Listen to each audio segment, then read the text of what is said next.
Hi, everybody. Thanks for coming to the Ped Bike Transit Committee meeting tonight on Thursday, September 8th.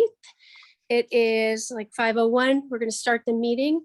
I'm going to stand in for Dan Ramsey, the chair. He may be stepping in a little late. We hope we get to see him. So I'm calling the meeting to order. And I guess the first, you guys don't do roll call in this one, do you? I can, that's fine. Peter Connor. Present. Nate Day. Present. Ella Donner. Present. Ken Marquardt. Here. Katie Nelson. Here.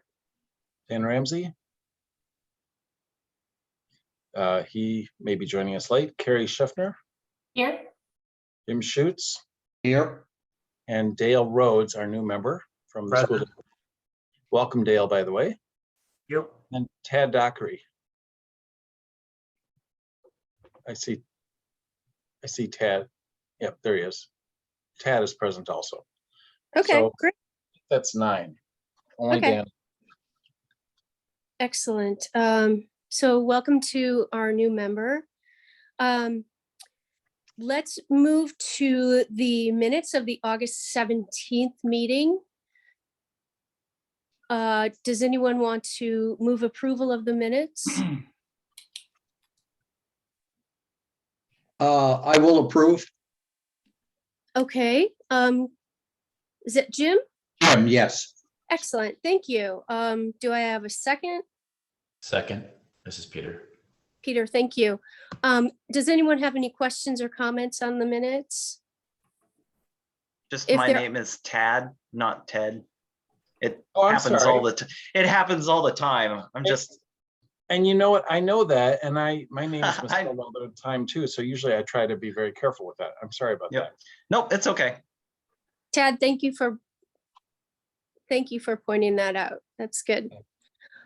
All right, with that amended portion, anybody else have any questions or comments of the minutes?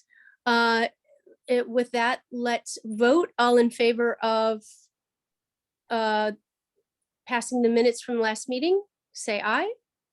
Aye. Anyone opposed? Motion passes. Next, we'll go to the discussion and action items. First one under this category is the complete streets policy. Is this yours, Mark? Yep. So first, I want to start with an apology that I didn't get it to you earlier. It's in your packet now. Sent it to you earlier today. I thought because you haven't had much chance to review my changes, I would just walk through that quickly, if that's all right with you. Well, it won't be quickly, but go through it in some detail.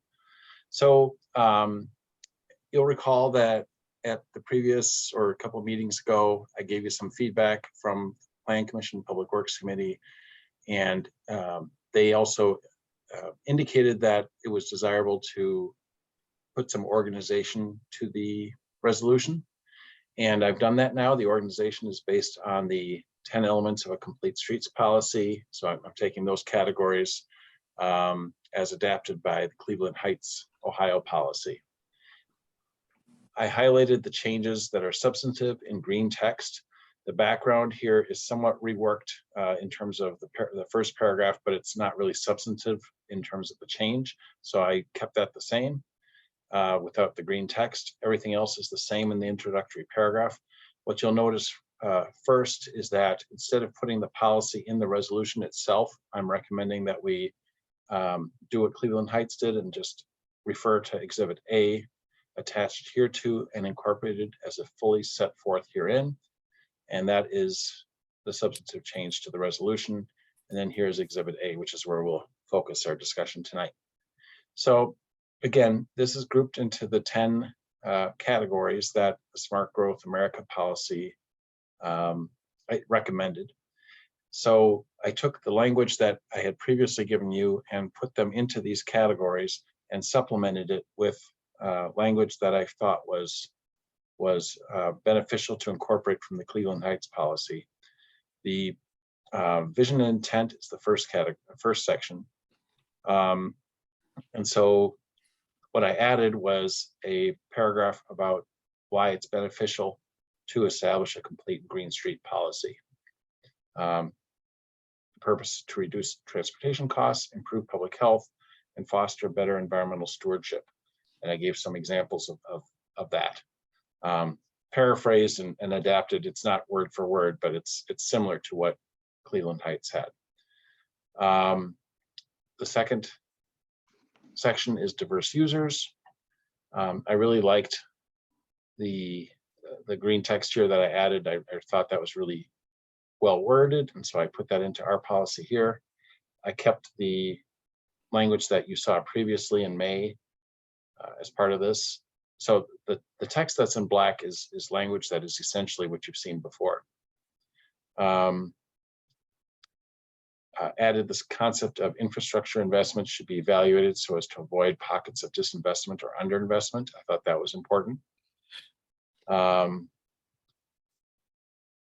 actually, this should have been in green. I realize now, factoring the needs of emergency responders.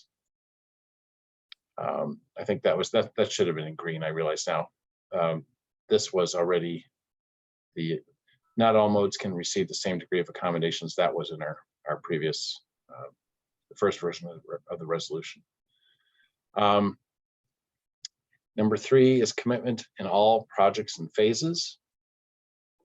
What I added here, I crossed off the all appropriate projects. That was a disclaimer that we had previously in our resolution, and I'm suggesting that just be removed. I just felt it was, that was too limiting, I guess. It's kind of self-evident. But I did add this, incorporate this language in green. The city will assess opportunities to improve the water quality of stormwater discharges and conduct improvements to the storm sewer system in coordination with road improvements where economically efficient. Roads will be designed to not have excess pavement, and considerations such as lane width, turning radii, traffic islands, and on-street parking shall be evaluated for pavement parking opportunities. I thought that was a useful addition. If anyone has any questions along the way, feel free to stop me. Retain the part about street trees. Exceptions is the 4th category in the model resolution, model policy. So I guess that should have been green technically. I basically am allowing or calling out the city administrator in consultation with our public works director, and so Sean Stowski and Abby, as well as this committee, to identify occasions when there would be an exception to the policy. Jurisdiction coordination is the 5th category.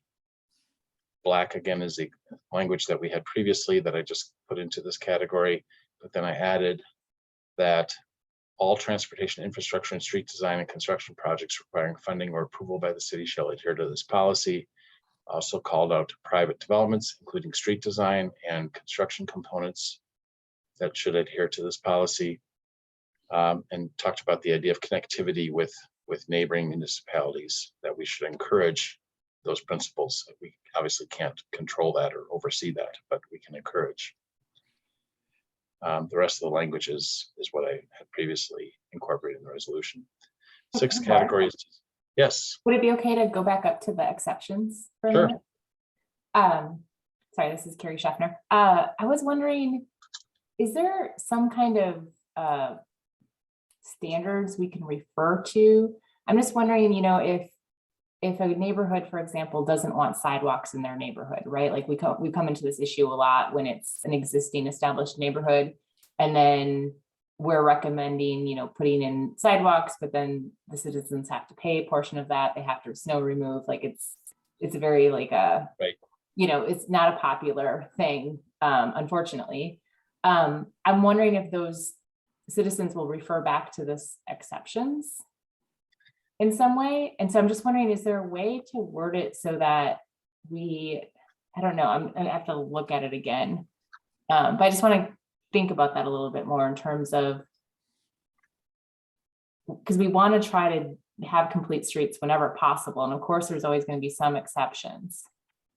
But I just wanted to take a look to see if, I thought I saw something about removal. I don't think, is this the section? Oh, I'm sorry, Oh, exceptions. yeah, there you go, exceptions, there we go. So the mowing, cleaning, sweeping,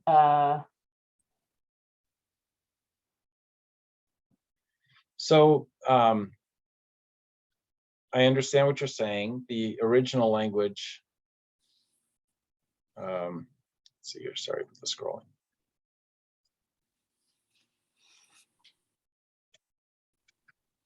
So Cleveland Heights had actually a longer discussion about this. Well, not much longer.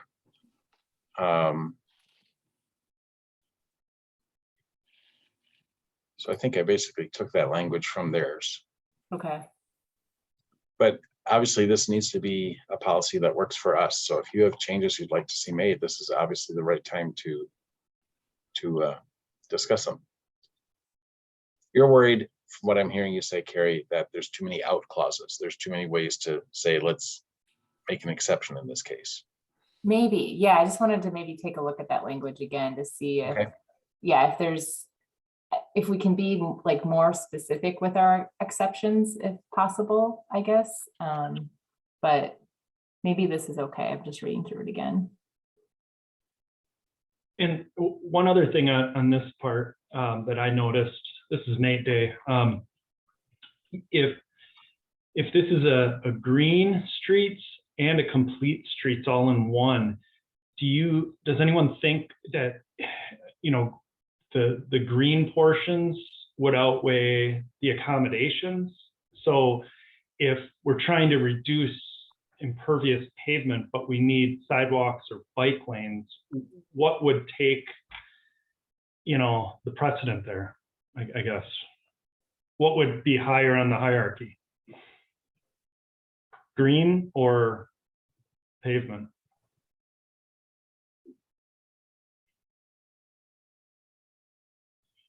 Are you asking anybody or just? I guess I'm asking anyone, because I'm thinking about it in my own head. If there was a project on the street and we wanted to make a multimodal, you know, active transportation environment, which this is supporting, but it's also supporting narrower roadways and less pavement, those kind of fight against each other in a way.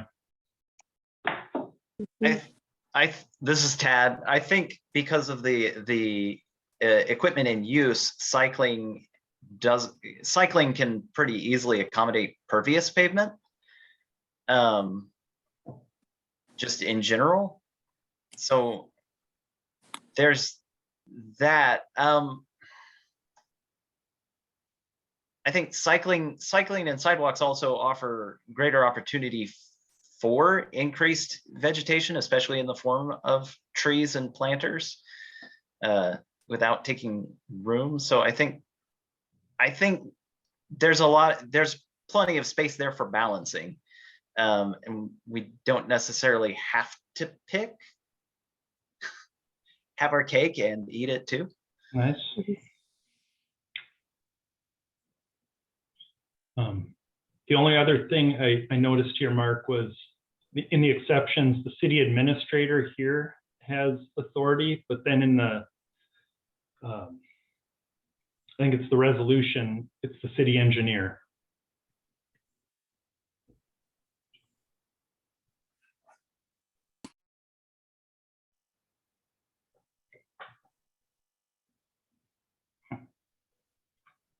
Oh, you're right. Good catch.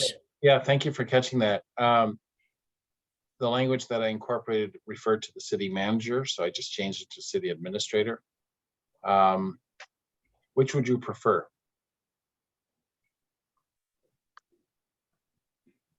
I don't have a preference. The reason I suggested city administrator in this case is because ultimately budgetary matters are, you know, that's a high level matter that goes beyond the engineering staff.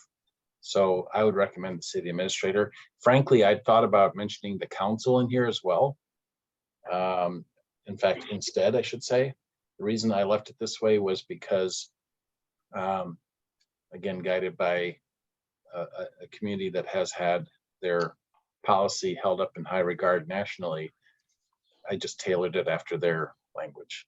They had referred to the city administrator or city manager in consultation with Public Works and Planning and Capital Projects Manager, and then a committee. So I basically just followed that. And by the way, they had a lot of examples or extra language that I decided was overly detailed and felt it was too restrictive. So I didn't incorporate some of the language that they had.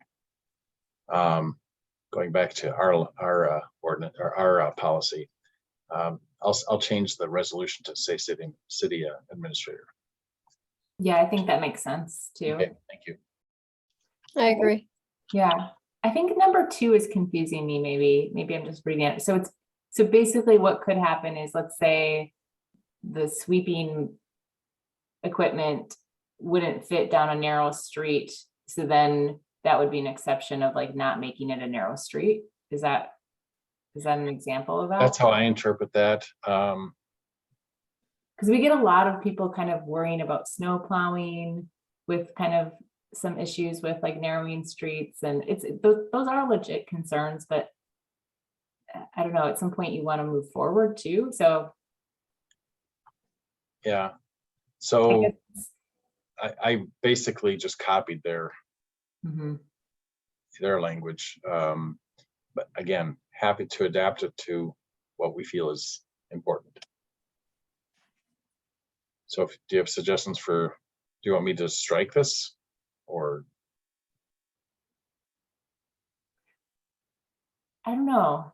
I think the intent was, if we have something that exists today and we don't have the funds or the wherewithal to make changes to it, but we obviously need to maintain what we have. Right. We don't want to then have our policy kick in and say, we're going to now upgrade the street. So it made sense to me, but if you have other language. No, I think it's okay. I just wanted to think through it and just Okay. ask that question. Yeah, and I'm sorry that I didn't give you more of a chance to think through it. No, it's Mark, okay.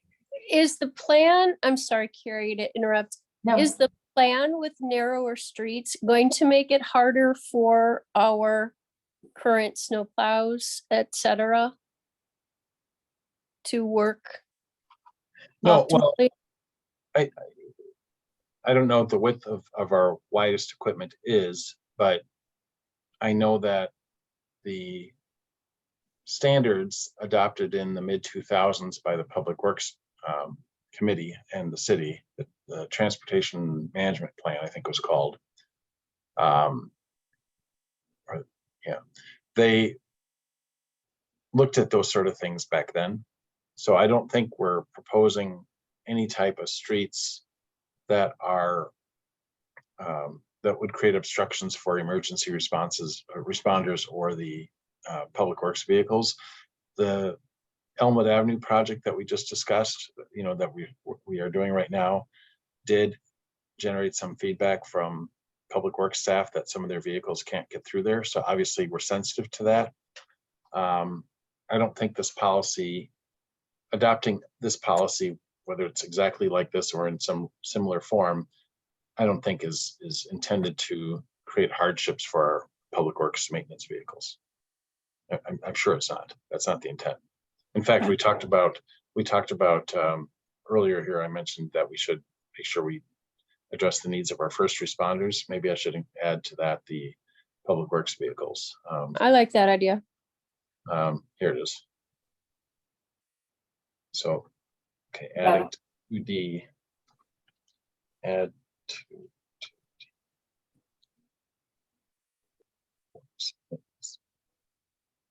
Okay, I will add that. Anything else under exceptions? Carrie, and others, thanks for bringing that up. Mhm. I think I was talking about jurisdiction and coordination. I highlighted those changes already. Design, again, adapted from, let's see, this is our original language, I believe, or very similar to the original language. So I just, instead of using what the model ordinance had, I just kept that in there. It seemed I liked what we had. The next category, land use and context sensitivity, I borrowed quite a bit from Cleveland Heights, but with less detail again. Cleveland Heights specifically said they wanted specific examples or specific, they wanted a specific, how did they phrase it? They said, the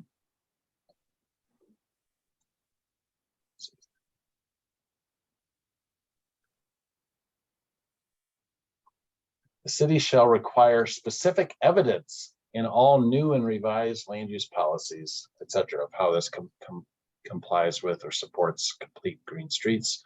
And I just, took out some of that language that I thought would be, harder for us to work with. All new or revised land use plans, policies, zoning ordinance, et cetera, should identify how they support complete green streets. It just seems very straightforward.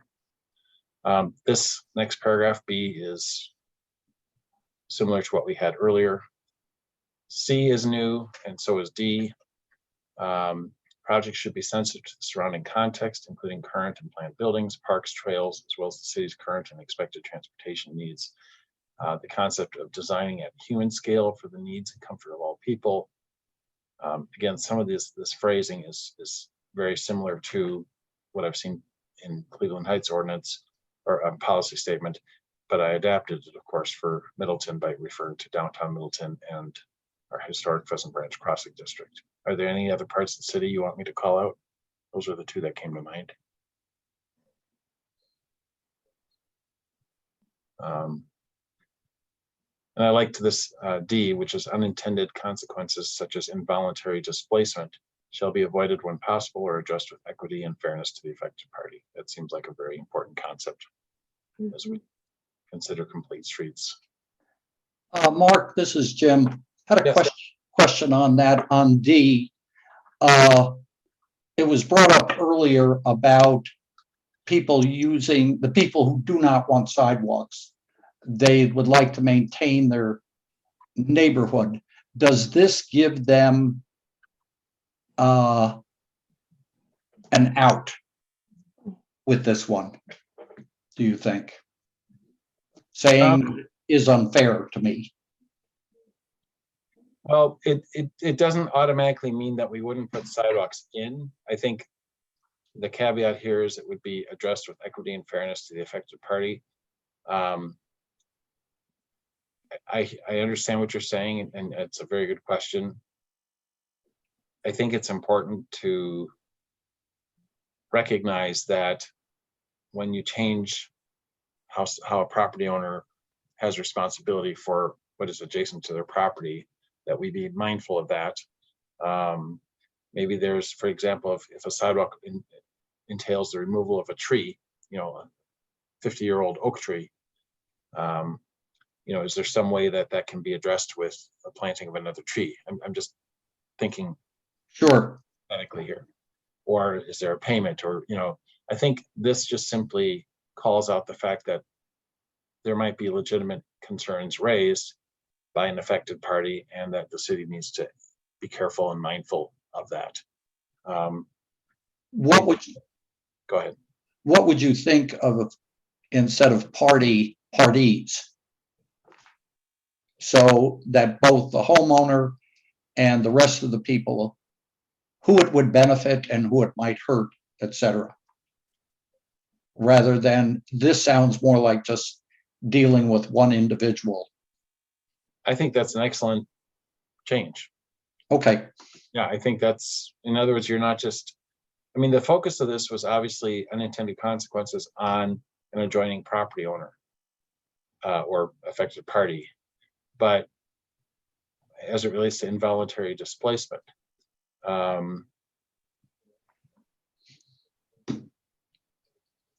well, it's an excellent concept in terms of making sure that you balance the needs of both parties. The way it's written, as I am thinking about this further, it really is focused on the adjoining property owner. I don't Sure. know. I'm open to it either way. I I think mean, I suppose it doesn't matter because if an individual does feel that they're unfairly affected by it, regardless of whether it's in here, won't make a difference, I don't think. And I mean, they would appeal it anyway, no matter how it was worded, I guess.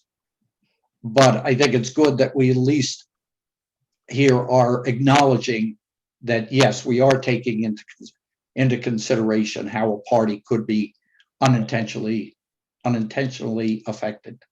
So that works. That's fine. it's fine the way it is then. Yeah. Okay. I'm glad you called it out, though. It made me think about it some more. So you'll recall me saying a few months ago that one of the things we didn't really have was what sort of performance measures to incorporate. Milwaukee's ordinance, which I had consulted at the time, and a few others, had a laundry list of performance measures that some of which were pretty onerous for us to have to annually report on. Cleveland Heights also, same thing. So in talking with my colleagues in Public Works and Parks and Rec, I pared that list down to these 8 items, most of which, or nearly all of which, we currently do already. But I called out our current practices and showed what we already are doing and what's important for us to do.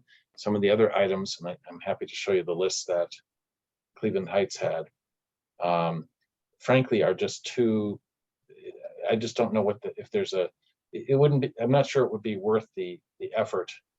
And we would need more resources to do that. Do you see the list right now? The performance measures list from Cleveland Heights? Yes, yep. So, they had things like number of bicycle parking spaces created and the number updated that comply with the zoning code. I don't see a need for us to track that throughout the year. We're going to have a new zoning ordinance that identifies the needs for bicycle parking spaces. And as projects are reviewed and approved, we can do that. But I don't know that we need to keep a running tally. It just seems like extra, bureaucracy that we don't need to devote time to. Same with, lineal feet of, well, actually, that doesn't apply anyway. Square footage of pavement removed. We can talk about that in generalities. We don't need to have square footage measured. Vehicle miles traveled and carbon emissions. It's awfully hard to measure that, both of those. So I didn't include that in our list.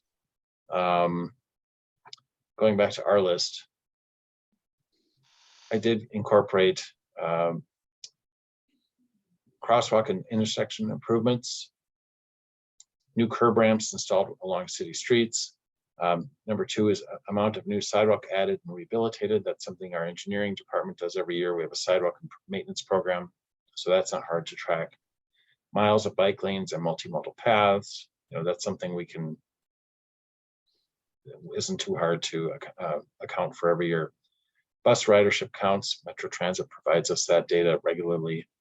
Number of crashes, police department maintains that. Number of street trees added, removed, or pruned. Actually, I learned that our Parks and Rec staff do a good job every year as part of our city, our Tree City policy, our reapplication for Tree City status every year.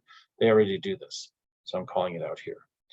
Number of new stormwater management facilities added and recertified to indicate their continued functionality. Our stormwater engineer is comfortable with that. And then number 8, I thought was an important addition to this list of performance measures. Report on efforts to engage those who are underrepresented, considering of their suggestions and documentation of improvements that resulted from their input. I do want to check on the wording of that. I wonder if I typed that wrong. Should it be consideration of the? Yeah, it was meant to be, yeah, it's supposed to be consideration. Thank you. Yeah, so that word is consideration. Mark, I have a couple comments. Sure. So for number of crashes, could we include the pedestrian incidents as well? I was intentionally vague. Yes, I will. Okay. I'll add language that calls that out. Okay. And then could we add something about like the greener streets? Like if we are trying to do more pervious pavement, could we measure that? Like could we track that in terms of if we are installing that? The number, like I don't know if it's square footage or what the metric might be. Of Or- pervious payment. Yeah, if that's something that we're trying to do. We have in the past, but I'm not aware of recent efforts to do that. But I don't have a, if that's something we start doing again, I think that would be good to track. I'll add that to the list. And then I kind of like the idea of tracking, because if we are trying to do narrower streets, we are reducing the amount of pavement. That might be nice to report on in terms of like our stormwater, efforts and things. Like, I don't know if is it something that can be tracked, not just in terms of like, if we are narrowing streets, could it be something where we're like, oh, we did reduce X amount of pavement? Or is that too hard to kind of Well, figure out? So that's square footage of pavement removed. I just, what I was concerned about is we have a pretty small staff in our various departments. And, it's one thing to try and keep a running tally of projects throughout the year, but then to have to go back at the end, which is more likely what would happen, to say, okay, well, let's go back and research how much did we remove. I mean, I'm not saying it can't be done and that it shouldn't be done. I'm just, if that's something you feel is important, obviously this is something then we can add. I was just trying to. Yeah. Well, I wonder, because I don't know how many streets we actually narrow. It's So pretty infrequent. yeah, that's what I was thinking. Like it's probably maybe not too much to track. Well, I can't even think of an example, to be honest. So maybe that's your point, is we want to highlight it, that maybe sometimes streets should be narrowed. When we redo streets, we oftentimes leave the curb and gutter in place. And therefore it's because otherwise to have to move storm sewer inlets and all that just adds a lot of cost.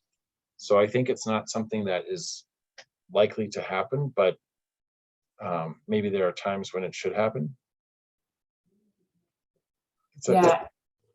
I know there's a couple projects I think slated for 2024 where they're narrowing, but yeah, it's not a huge issue. It just, like I said, if we do the effort to try to narrow it, it'd be great to kind of be able to highlight that accomplishment. Okay, I will add that. Mark, this is Jim again. Would there be any situations where we would be removing pavement that would not be a street? Any municipal parking areas, or if we acquired property and removed a parking area there and replaced it with a green space or something like that. Not so much in getting into the quantity, but more the fact that this was done and provided more green space. You're asking if we've had examples of that. Well, the downtown plaza, ironically, removed a lot of impervious surface, but now, of course, with the design we're proceeding with, I don't know what the net change is, but other than that, I can't think of any. Right, I don't know if there was.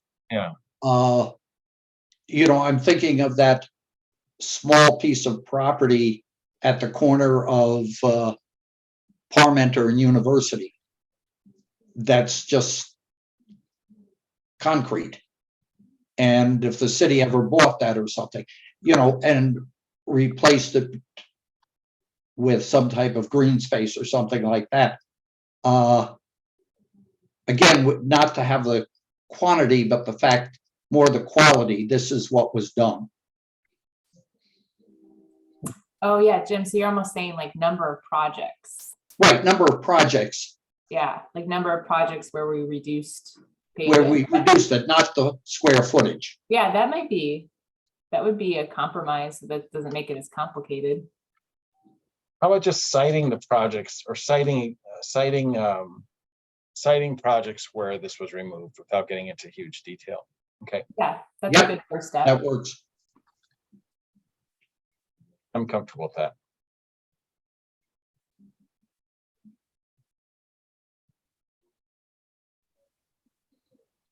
Good idea.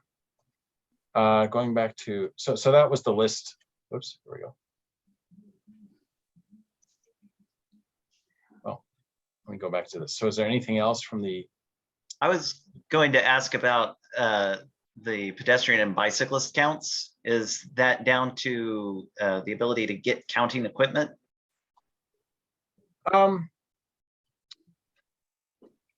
yes, I think Penny Klein, our former public lands manager, 6-7 years ago now, I think she had a device that tracked counts in the conservancy, but I never saw any data from it. And so I don't know if that was something that we have or not. It's obviously that technology exists. It's in Madison. When you ride on a bike path, and not even known in Terrace, you get counted. So it's not hard to get automatic counters. I guess what I was looking at when I put the list together was, does the effort justify the, is the level of effort expended necessary? We know that these are good things to encourage pedestrian and bicycle transportation. Is it really important how much, to measure to the degree to which we have that success? I just was trying not to create work for us that is short-staffed. So That's understandable. So I do want to add from my own perspective, I think Middleton probably has a tendency to fall into that into the category where many of its residents say, well, nobody walks, or people walk on the conservancy. If we could get around to counting pedestrians and bicyclists, especially off the conservancy, people who are utility walking and cycling, I think that'd be good for their visibility. Because I like, as one of those people, I feel like we get undercounted just in general. I don't know what that means for this exact meeting. Yeah.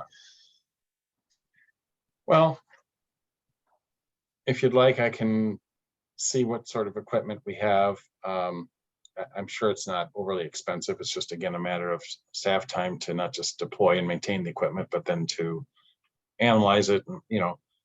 I'm not saying we can't do it. If it's important to the committee and to the council, then we can make that a priority. So I'll capture your comments for Tad and see if I can add some language that gets at that. What I don't advise doing is, we don't want to create a list that is so unwieldy that then we don't do a regular, routine job of providing the report. Cleveland Heights said annually measure and report, and I suggested regularly, whatever that is. If I just, I'm just reluctant to my colleagues to I'm also in a small government agency. I feel you, man. And I appreciate the regular. I guess this is maybe another one of those language things where it's one of those things where if you don't intend to ever measure it, you tend to just kind of sweep it under the rug. So I would like to push that direction, even if we don't do it right this instant. Okay. Tad, I'll, I'm sorry, Mark. go ahead, Katie. Ted, can I ask a quick question? Do you think that having this information will make us work harder to make the city more walkable? I like you I walk as well, but do you think this will, I want to make sure the information is going to be useful for this committee, for the city, and I'm not saying it isn't. I'm just wondering what your vision of use of the information would be. Well, like an example that hits very close to home for me is the intersection of Century and Donna Frank Lloyd Wright, because I use that multiple times a week to go grocery shopping. The most recent signal change there, in my opinion, as a frequent user, actually made that more dangerous for pedestrians. Like it used to be dangerous and I used to use it at night. Nonetheless, I will no longer do that. You're talking about the left turn arrow? I'm talking about the left turn arrow. Yeah. Yes. Anyway, I think one of the reasons, I mean, there are other institutional reasons for that, but I think sometimes the reason we do things like that is because we very much have this idea that no one walks. Yeah. And even just having simple numbers that show that people are actually walking right now, despite conditions being bad, I would hope would encourage us to say, oh, we need to serve these people. Yeah. And then as the number, and then we want that number to go up. And if we're related, if we don't have that number and we make a pedestrian intervention, if we're not counting it, how do we know it was a good intervention? Yeah, good point. I appreciate that. Thank you.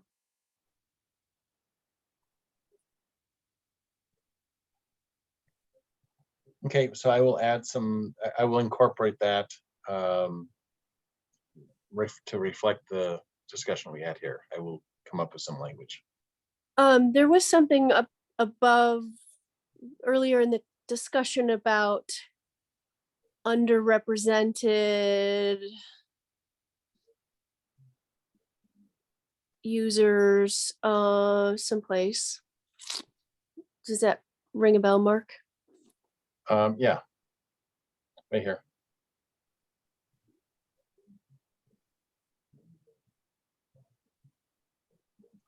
Report on efforts to engage those who are underrepresented, consideration of their suggestions and documentation of improvements that resulted from their input. Yeah, I feel like that's a good place for considering walkers. Yeah. Cleveland Heights had that separately here as 8.1.3. I'll come up with language that reflects this discussion. I'll put it in the right spot. Great. Thank you. I appreciate though that pedestrians are, I don't know if underrepresented is what this was getting at. I think that really was meant to be, well, I mean, it can be under that category as well. I'll come up with something. All right. I lost my, there we go. Moving on to number 9. This was an abbreviated version. There wasn't really much in Cleveland Heights either, but this is even shorter. So simply saying that the 3 departments listed here would incorporate complete and green seats principles in the course. Wait, my goodness, my typing is a little too quick. In the course of evaluating and scoring projects to be included in the annual CIP. I will fix that typo too. I was out of town the last week, and so I was a little behind and a little rushed. Sorry about that. So that's how that's supposed to read. Number 10 is implementation steps. The Ped-Bike Transit Committee and Planning Community Development Department shall regularly review the efficacy of the city's complete and green streets policy. B, the city should require transportation planning engineering consultants being considered for projects to be leaders in the implementation of these projects, consistent with our vision and intent. C, city staff overseeing prospective capital projects shall identify all funding sources for street improvements and evaluate every project as an opportunity for a complete green streets project. The reason I put that in there was thinking back to Kathy Olson's contributions over the last couple of years and the desire to identify funding sources for sidewalks. You'll recall that discussion. So I thought that was good to include. And then I put a couple in black here are the ideas we had previously that are just now categorized here. But adding to D, that city staff should provide educational opportunities for members of pertinent city boards, committees, and commissions to promote understanding of the city's policy.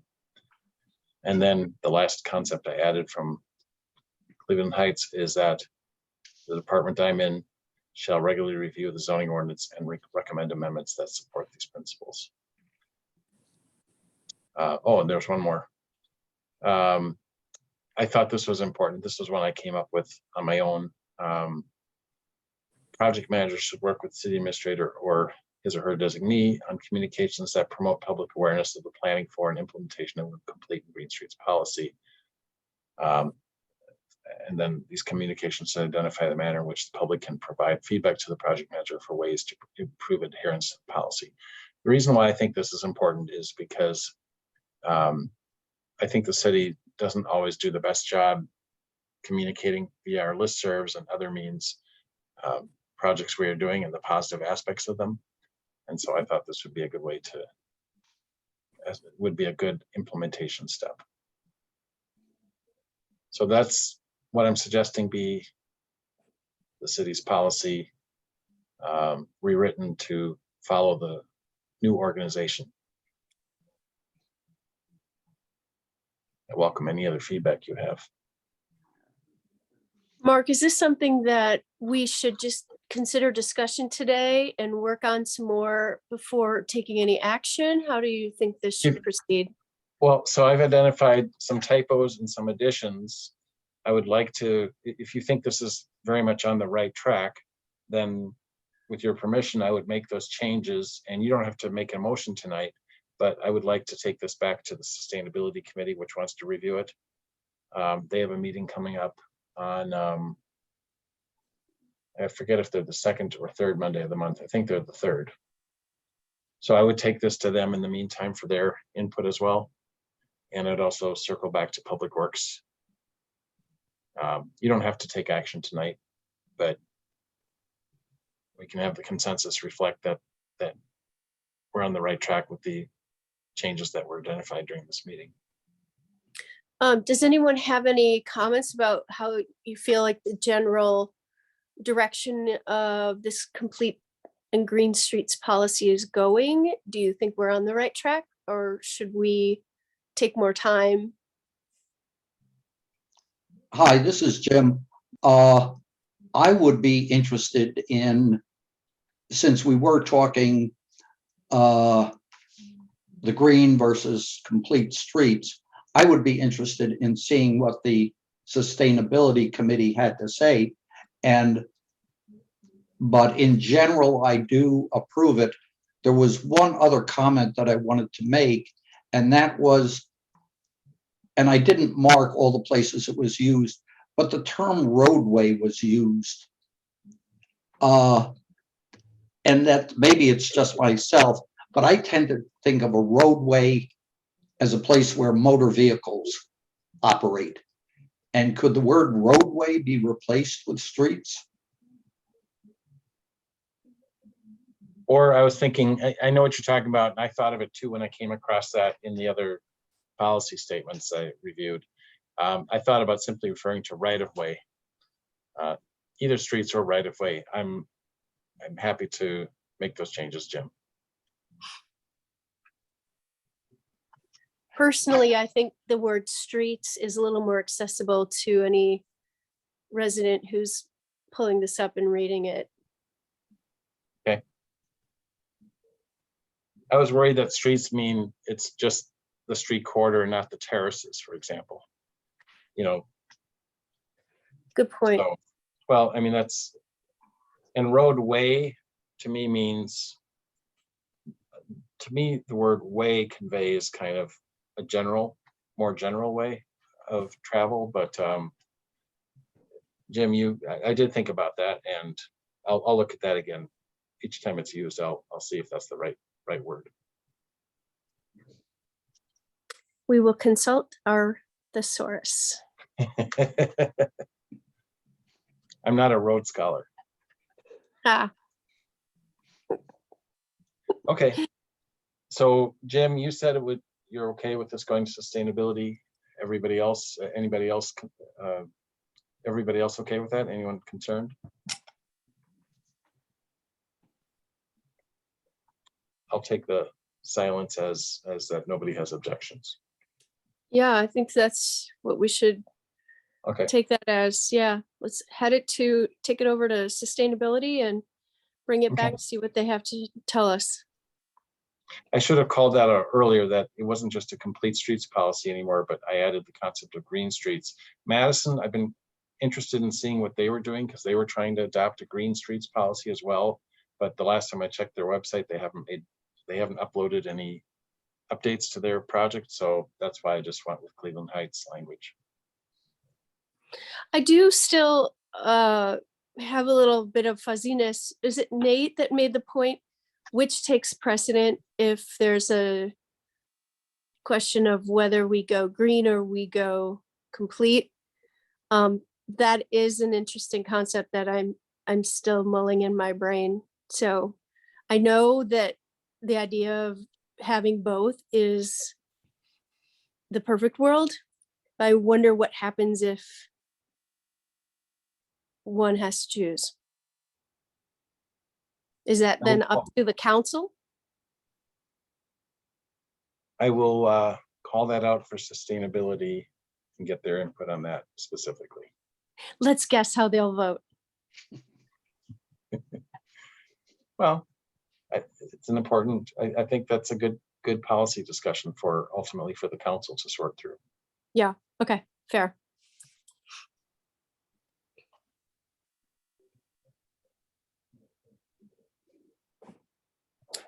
All right, are we on to our next discussion item? Parmenter and Terrace Avenue intersection safety. In response to a request from Ken Marcourt, I consulted with Sean Stowski, our engineer, about what his thoughts were on safety at this intersection, and put in your packet his response. Ken, do you want to, maybe since you brought it up, would you like to broach this topic?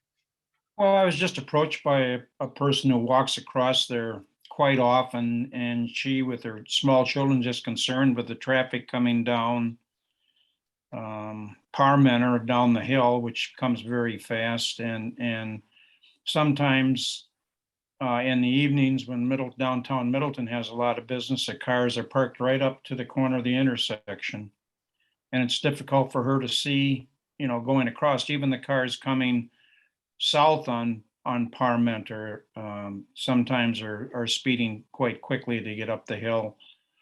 Terrace doesn't seem to be too much of a problem, except when there's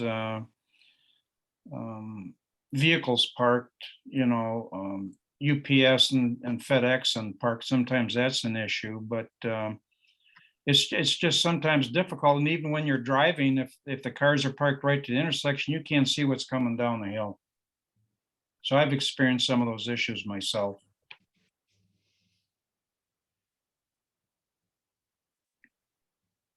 So, But it's north up on this map.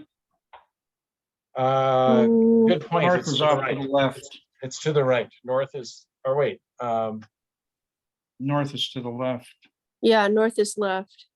Okay, I would make the Right. comment too that parking on the north side of Parmenter, that's a tough spot to see when you're coming down Terrace. So I know it's pointing out on the south side of Parmenter, or the south side of Terrace Avenue on Parmenter for no parking, but I would also say the other side where the T-wall development is, that's parked right up to the corner too, and you can't see around those cars.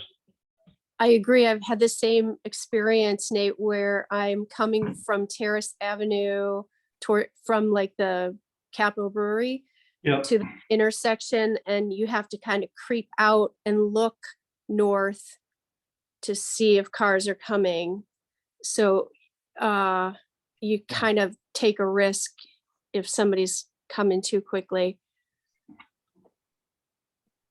Would this be an opportunity for, I'm sorry, Carrie, would this be an opportunity for one of those circles? Carrie, go ahead. Oh, I wasn't gonna say anything. Oh, I'm sorry. That's it. Oh, that was me. I Oh, was I just gonna say apologize. I've had the same problem going the other way. And I read in some of those emails about a 4-way stop, and I think that'd be a good idea. Just because people should be slowing down coming down that hill on Parmenter, and you're already going through a bunch of 4-way stops in downtown Middleton. So it might help slow down the traffic, and then we can see around the corner. Yeah, so this issue's been brought up quite a few times at Public Works, and I know that what the concern has been is trying to stop on icy roads, I think is what's held it up. But I don't know, I mean, I think it might be worthwhile to revisit that, right? Like, I don't know if that's, I don't know, just given like our snow removal and things like that, I don't know if that's a concern or not.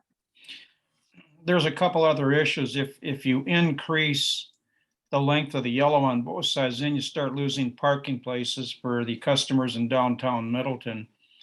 Another issue is on the east side of Terrace Avenue. That's where the bus stop is, but that's going to go away. So there's going to be more cars parked in there too. I know it's, you know, and the other issue is off to the north on Parmenter's railroad tracks, probably 50 feet away, you know, and some people, they try to rush to get across. We certainly don't want somebody stuck on the railroad tracks when the gates come down. So it's kind of a, you know, a really rough area, but coming down the hill, you know, they should be coming down slow. I know there's icy weather, but people, the way they drive, they just come down and then they slam on the brakes and expect to stop, even in inclement weather. So, but I just put in a stop sign might be more beneficial. This certainly alternative looks good, but it's been on the table since 2021. And I just hate to see somebody get hurt there. I don't know what the record is for traffic accidents at that intersection, but it's awful dicey going across it. I totally agree. Something needs to be done. So I'm just wondering if this is one of those locations where we put in those crosswalks with the beacons that flash when somebody pushes the button. Draws attention that is somebody is crossing there. They can put that, you know, and before they even step off the curb, the lights are flashing. That's one possibility. I would say that there's a stop sign that was installed at the intersection of South and Middleton. And now it's a 4-way stop, and that has been super helpful. There's a school bus stop there. So I'm wondering if maybe a stop sign would be a better thing, because that definitely has improved pedestrian traffic. It feels safer, and there's a slight hill coming down in South.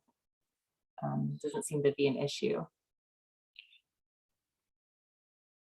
Yeah, that's really improved that intersection, Carrie. I totally agree. I love the idea of a 4-way here, but the railroad is something that is concerned, and I'm not sure how that gets handled.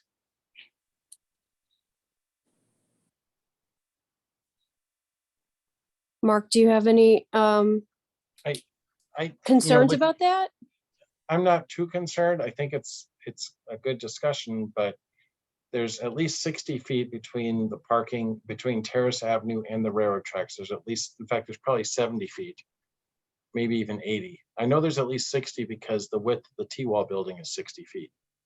So 60 feet, let's call it 70 feet, is going to be at least 5 cars. And I can't think of a time when I've seen 5 cars on Parmenter Yeah, approaching the good point. intersection. Yeah. Yeah. So I don't think the parking northbound or southbound is the problem. I'm sorry, parking. I don't think the stop sign southbound is the problem, but I am concerned about putting a stop sign northbound at the bottom of the hill. I'm worried that somebody will slide through that when it's slippery. So I think the idea of the median island is a good one, to help make it safer for pedestrians, have a refuge, constrain the width of the road. Ultimately, it's really, I defer to my public works colleagues on this. I don't think the railroad is an issue for the stop sign though. Okay, so what if there was a stop sign on the north side? And also the crossing ideas with the median island and the beacon. Is that overkill?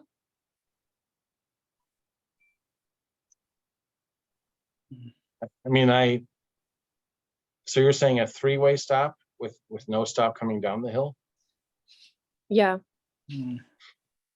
It's a fairly unorthodox intersection. There'd have to be signs indicating that traffic from one leg doesn't stop. I'm not saying it can't be done, but again, I would defer to the city engineer on that. I think the RRFB, the beacon that Dale was mentioning, mhm. combined with the median island, I think would be, I mean, in my view, that would be the better way to go. Ken, this was your agenda item. How are you feeling about this? Well, it goes back to the issue of speed and the speed of vehicles in the city of Middleton. And that's the reason why the stop sign was put on South Avenue and Middleton Street, because the cars are really going and the corners were blind. I've lived in Middleton a heck of a long time, and if people are driving cautious when it's icy out, they should be able to stop at that intersection. There's the odd chance they may slide through, but the other people have a chance to at least look. But the emphasis here is to try to slow down traffic. Whether the median does it, I don't know. But like I say, there's drivers' responsibility in this town that they have to start slowing down when conditions are bad. So I guess I'm not too sympathetic about people sliding through that intersection because they're not slowing down. They just come down the intersection and slam on their brakes. So anyway, I'm old-fashioned about that. Well, and Ken, I actually see a lot of people stopping there because they're confused. They think it's a four-way stop because all the other intersections are 4-way stops down that stretch. I think that's actually a very good argument. With the addition of the 4-way stop, well, essentially a 3-way stop, but it functions like a 4-way stop at Hubbard, I think there is that sort of expectation that everyone on Parmenter stops at all 3 intersections. So that's the counter argument. That's a valid point. Valid point for 4-way? Yeah. Mm-hmm. Nate, go ahead. Now that I'm looking at this, I think north is actually over this way. This is, Yeah, it definitely is. I was going to point that out too. yeah, because I mean, I see the tracks now, and so the hill is to the left. Oh, I'm sorry. Yeah, you guys are right. Yeah, Coming I just down. noticed it as I was talking after I talked to. Yeah. You guys are right. Oh, so the hill is on the left. Okay. Yeah. So I think this is the parking, here is a good idea. I was thinking it was turned around, so I will rescind my parking comment. What I find interesting, Nate, is that you just highlighted something on the screen, and I don't know how you were able to do that. Did everyone else see that? Just view options, annotate.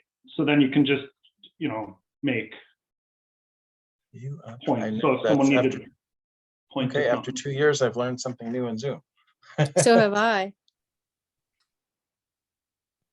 I do know when this street was being redone that there was a proposal for a median that came across Public Works, and I can't remember why that wasn't implemented. It must have been parking, reduction of parking spaces.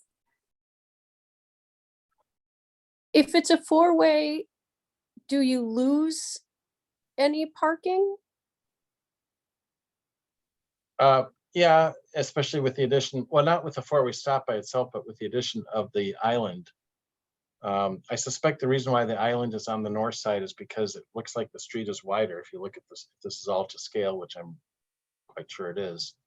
Hmm. Obviously, there's more room on the right side of the page, the north side. But once you add that width, you pull back the parking area. Sure. I just going really quick as a comment on removing parking from the corners. The city of Hoboken, New Jersey has been doing that pretty aggressively recently. They call it daylighting so that you can see approaching traffic around each corners. It's a bit of a jump to suggest that this is the only reason, but that coupled with several other things, they have not had they have not had a traffic death in 4 years. We're not a traffic death heavy city, obviously, but it does seem to help. You don't necessarily need to remove a huge amount of parking either to get that benefit. We'd ask Hoboken, but just there is validity to doing that. Yeah, and there is the underground parking. Right. So, I think that would maybe encourage the use of that. Good point. I also kind of like the idea that when you're going through that downtown, that heavy, dense area, you should have to stop at each intersection.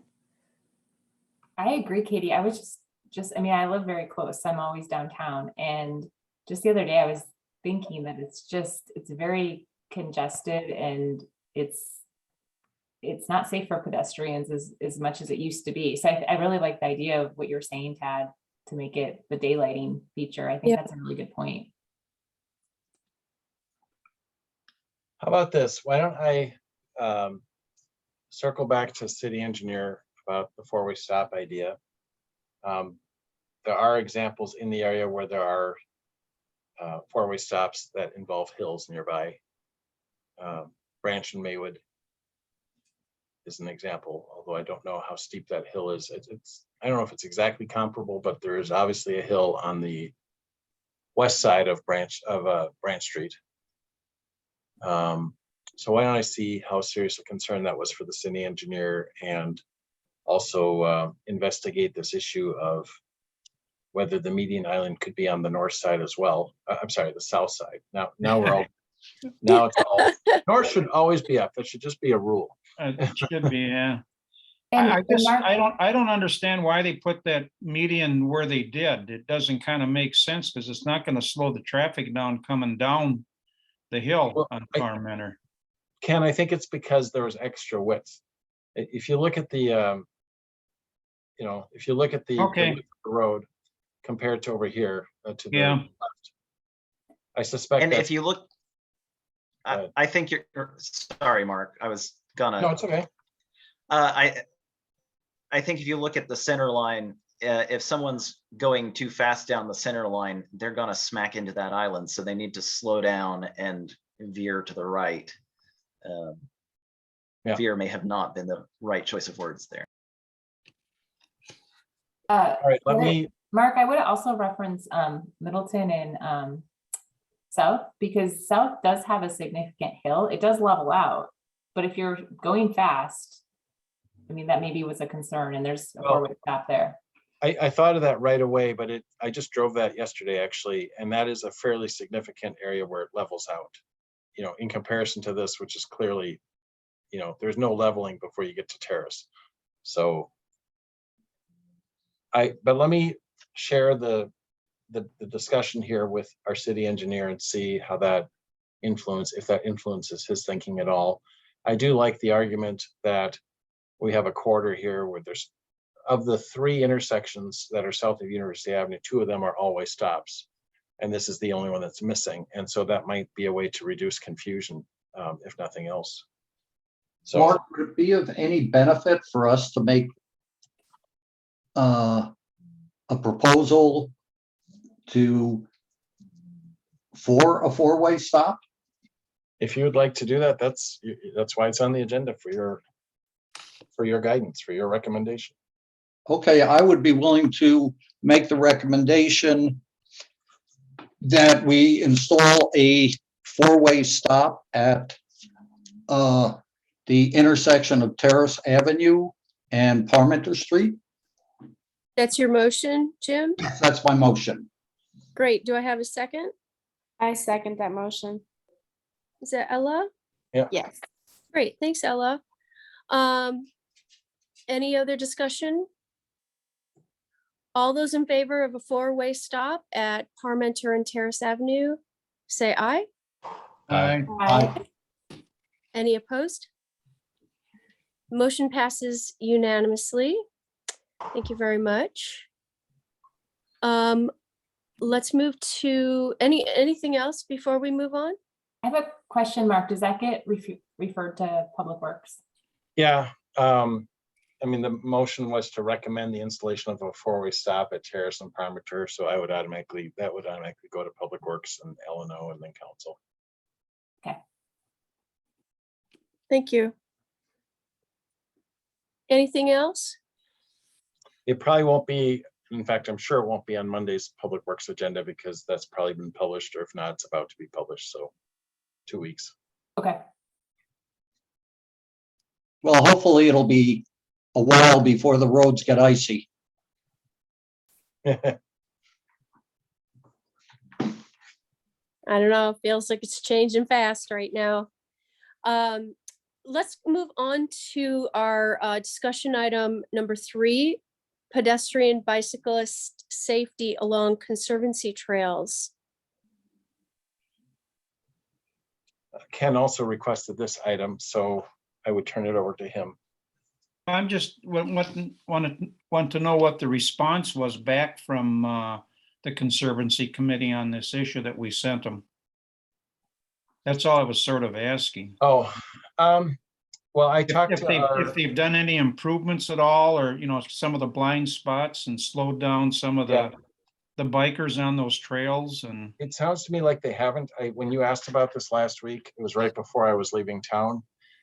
So I had a very, very abbreviated conversation with our Parks and Rec staff, and I got the sense that they have not. So I will send this to them again, the synopsis from the meeting last year. I think this was in December, and make those suggestions and follow up. I'm sorry I wasn't able to do that before the meeting. that's good. Thank you.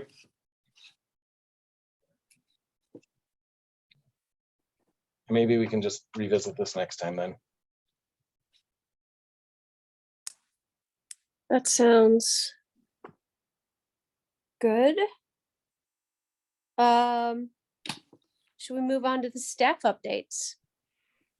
Yeah, I didn't call anything out in particular because I didn't know what I would have to update. I did hear today just an update on the North Mendota Trail. MG&E has taken their sweet time to relocate utilities. It's been taking a lot longer than we expected. It's outside of our control, just like it was with the previous phase of the project. I think the email I saw just a short while ago said they've only removed, let me just read it to you.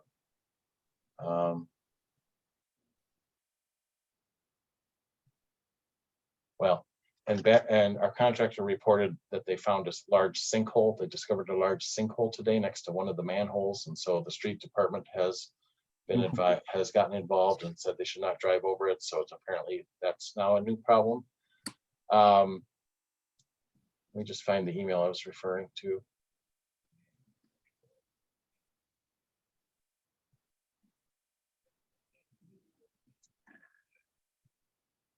There we go.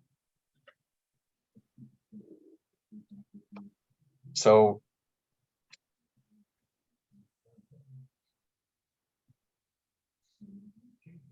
well, I didn't find the right one. I have several emails. I think I had heard that they had only relocated 5 of them so far.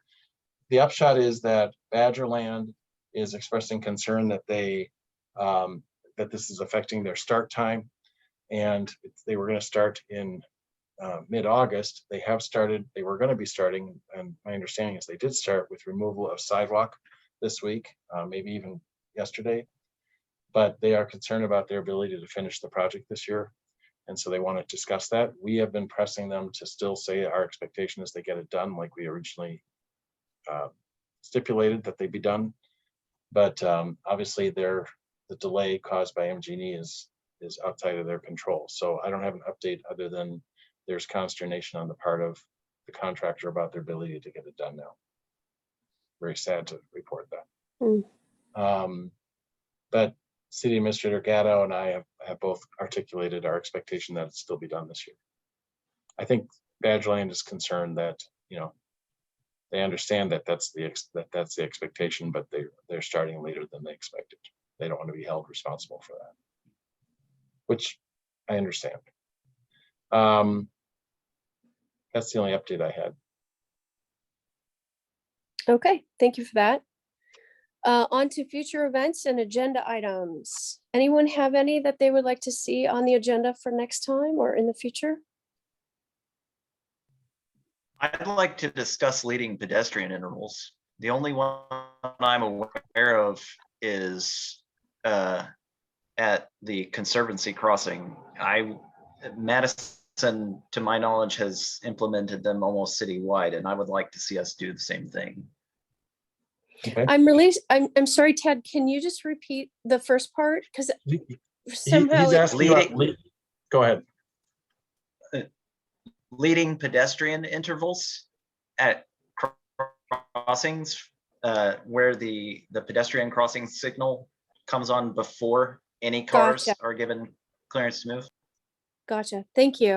And his mentioning of the intersection earlier at Donna and Century Avenue, Frank Lloyd Wright is probably what immediately when you talked about that, Tad, that came to mind. So that's a future topic. Yep. Good one. Anyone else?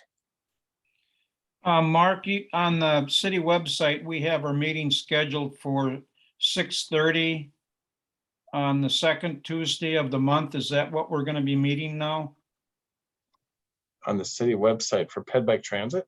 Yeah. Oh, I didn't put that on there. It I should be at thought there was 5 o'clock. something, maybe I misread it. I'm No, sorry. it's possible. I did indicate to our clerk that we had established a regular meeting time of 5 o'clock on the second Tuesday. Maybe she put the wrong time down. It was 6:30. Okay, I'll have her change that. Oh, please check it. You know, that's all I'm asking on that one. Okay. The intent is to meet the second Thursday of the month at 5 p.m. going forward. Okay. Does anyone else have any agenda items? I have one or even two, if I might. Could I ask to have some more discussion about the school crossing at Maywood and Branch, and with the possibility of discussing the road narrowing technique that's been used on Elmwood? Okay. And pardon? And what's your other item? I've gotten an email about the corner of South and Park Street. And in general, my constituents on Park Street want to know how we're going to slow people down. So I still want that part of a discussion, if possible. Thank you. Anybody else have anything? If nothing else, I guess I'll entertain a motion for adjournment. Dale, here's your big chance. I move that we adjourn. Hey, Excellent. Anyone second? This is Carrie, Second. I'll second. I'm sorry. I heard Sorry. Carrie. Is that who you're recognizing? I am.